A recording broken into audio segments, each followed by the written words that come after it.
Assalamualaikum warahmatullahi wabarakatuh.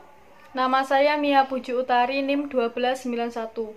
Di sini saya akan mempresentasikan skripsi saya yang berjudul Mendesain Laporan Keuangan Masjid Muhammad bin Abdurrahman Al-Musa, Tegal Besar Jember, berbasis Microsoft Access berdasarkan ISAK 35. Nah, di sini saya akan menjelaskan bab 1 pendahuluan. Latar belakang. Tingkat kepastian dan ketidakpastian suatu lingkungan yang dihadapi oleh berbagai entitas memerlukan sebuah perencanaan yang baik. Peranan akuntansi dalam segi pengelolaan keuangan sebuah entitas semakin didasari oleh berbagai pihak, baik entitas berorientasi laba maupun non-laba. Nah, menurut Yusuf 2005, itu entitas berorientasi non-laba merupakan entitas yang tidak mencari laba atau keuntungan, seperti keagamaan, yayasan, atau lembaga pendidikan. Masjid merupakan salah satu lembaga non-laba yang masuk dalam bidang keagamaan yang memperoleh dana sebagian besarnya itu dari masyarakat atau sumbangan masyarakat seperti zakat, sedekah secara ikhlas dengan penyajian laporan keuangan entitas berorientasi non-laba atau ISAK 35, bahwa entitas berorientasi non-laba juga harus membuat laporan keuangan dan melaporkan kepada pemakai laporan keuangan masjid tersebut. Penyusunan laporan keuangan itu dapat disusun melalui software akuntansi seperti Zahir, Mayop, Microsoft Excel, Microsoft Access. Nah, di sini saya akan menggunakan Microsoft Access. Nah, Microsoft Access sendiri merupakan suatu program aplikasi berbasis data komputer relasional yang ditunjukkan untuk memudahkan pengelolaan data mulai dari aplikasi personal, perkantoran, hingga skala bisnis yang kompleks. Alasan saya memilih masjid tersebut itu karena masjid tersebut itu sudah banyak dikenal oleh masyarakat dan banyak sekali masyarakat yang menyumbang atau berdonatur di masjid tersebut. Jadi saya ingin membuat penyusunan laporan keuangan sesuai dengan standar akuntansi yang berlaku saat ini, untuk memudahkan pemakai laporan keuangan secara baik. Nah, di sini saya mendapatkan dua rumusan masalah. Yang pertama yaitu bagaimana bentuk laporan keuangan Masjid Muhammad bin Abdurrahman Al-Musa, Tegal Besar Jember.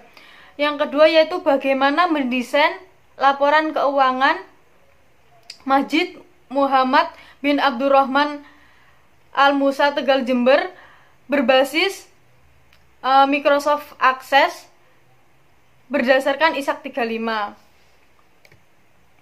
Nah, untuk tujuan penelitian ini, yang pertama yaitu memahami bentuk laporan keuangan Masjid Muhammad bin Abdurrahman Al-Musa, Tegal Besar Jember. Yang kedua yaitu memahami desain laporan keuangan entitas non-laba yang sesuai dengan ISAK 35 pada Masjid Muhammad bin Abdurrahman Al-Musa, Tegal Jember. Yang selanjutnya yaitu bab 2 tinjauan pustaka. Nah, di sini ada kajian teori. Yang pertama yaitu Syariah Enterprise Theory. Nah, Syariah Enterprise Theory itu adalah teori yang bertanggung jawab untuk mengakui adanya pemilik perusahaan atau stakeholder. Nah, teori enterprise ini berasal dari dari enterprise teori yang telah dimasukkan nilai-nilai Islam supaya dapat menghasilkan teori dalam rangka mencari bentuk entitas bersifat humanis dan teleologikal. Untuk pengertian masjid udah saya jelaskan. Nah, yang selanjutnya yaitu saya akan menjelaskan entitas berorientasi non-laba. Nah, entitas berorientasi non-laba adalah suatu entitas yang bertujuan untuk mendukung suatu isu atau perihal yang menarik di dalam publik untuk suatu tujuan yang tidak komersial, tanpa ada perhatian terhadap hal-hal yang bersifat mencari laba gitu. Nah, untuk menurut ISAK 35, entitas berorientasi non-laba memperoleh sumber daya dari sumbangan para anggota atau para penyumbang yang tidak mengharapkan imbalan apapun dari entitas tersebut. Untuk laporan keuangan ISAK 35 itu terdapat 5. Yang pertama yaitu laporan posisi keuangan, yang kedua yaitu laporan penghasilan komprehensif, yang ketiga yaitu laporan perubahan aset neto, yang keempat yaitu laporan arus kas, yang kelima yaitu laporan atas laporan keuangan. Di sini saya akan menjelaskan kerangka konseptual di penelitian saya, yaitu masjid. Nah, nanti dari masjid itu kita menggali informasi tentang laporan keuangan atau mencari informasi tentang laporan keuangan. Nah, itu sesuai standar akuntansi yang berlaku saat ini atau tidak gitu. Nanti kalau tidak itu kita benarkan gitu loh, menjadi disusun lagi secara rapi dengan standar yang berlaku saat ini menggunakan Microsoft Access. Untuk yang bab 3 yaitu metode penelitian. Nah, jenis penelitian skripsi saya yaitu jenisnya penelitian kualitatif.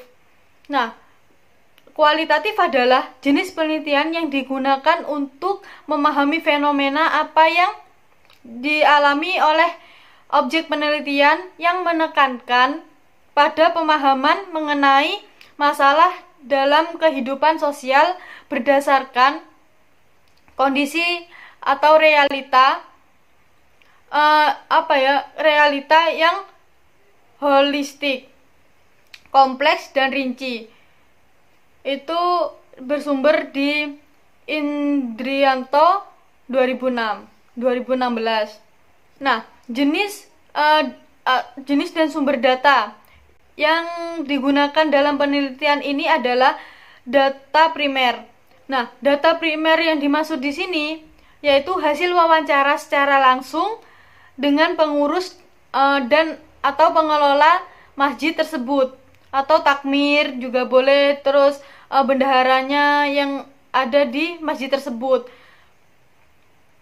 agar informasi tentang laporan keuangan yang ada di masjid tersebut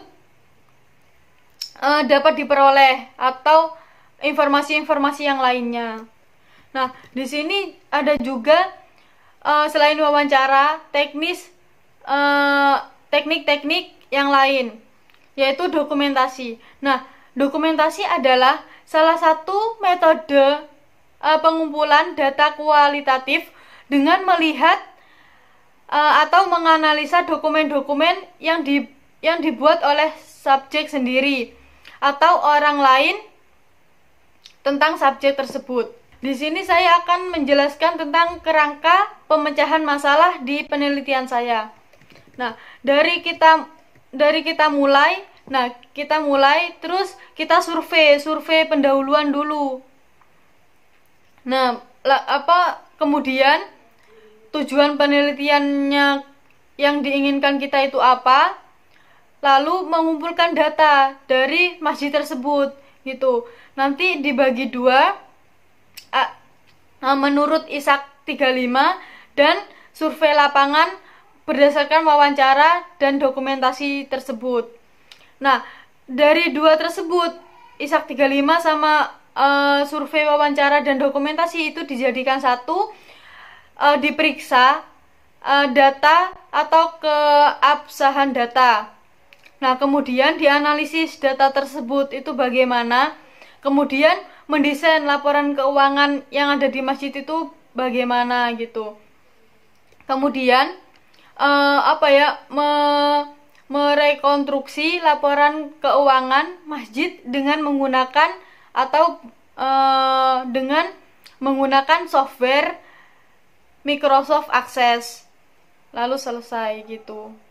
Jadi itu penjelasan dari penelitian saya bab 1 sampai bab 3. Apabila ada salah kata saya mohon maaf. Wassalamualaikum warahmatullahi wabarakatuh.